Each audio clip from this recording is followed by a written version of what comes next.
Hello guys, నేను ఈరోజు మళ్ళీ ఒక కొత్త వీడియోతో మీ ముందుకు వచ్చేసా. మొన్న మీకు డిఫరెన్షియేషన్ ఫార్ములాస్ నేను సెండ్ చేశా, అవి ప్రిపేర్ అవ్వమని చెప్పా. దానిపైన సమ్స్ చెప్పబోతున్నాను. Let's watch.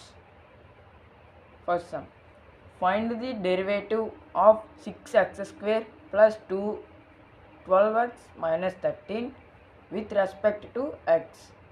ఇది చాలా సింపుల్. డిఫరెన్షియేషన్ సమ్స్ అనేవి చాలా ఇంపార్టెంట్ డిప్లొమాకి. Let's see solution. First given ఏమి ఇచ్చాడు మనకి? 6x² plus 12x minus 13. ఈ టర్మ్ని మనం y అనుకోవాలి. y is equals to 6x² plus 12x minus 13. Okay, దీనికి మనం డిఫరెన్షియేషన్ చేయాలి.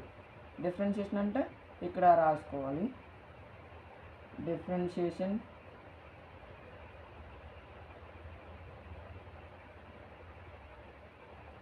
With respect to x. Both sides చేస్తాం కాబట్టి on both sides. Okay, differentiation అంటే d by dx. y is equals to d by dx is equals to y value ఇక్కడ వేసుకోవాలి. 6x² plus 12x minus 13. Okay, clear. Next one, dy by dx is equals to, ఇక్కడ కాన్స్టెంట్ని ముందుకు తెచ్చుకోవాలి మనం. 6 d by dx, variable ఏముందో అది ఇక్కడ బ్రాకెట్లో వేయాలి, x² ప్లస్ సేమ్ ఇలానే 12 d by dx x minus, ఇక్కడ మనకి ఓన్లీ కాన్స్టెంట్ ఉంది, వేరియబుల్ లేదు కాబట్టి d బై dx 13. ఓకే,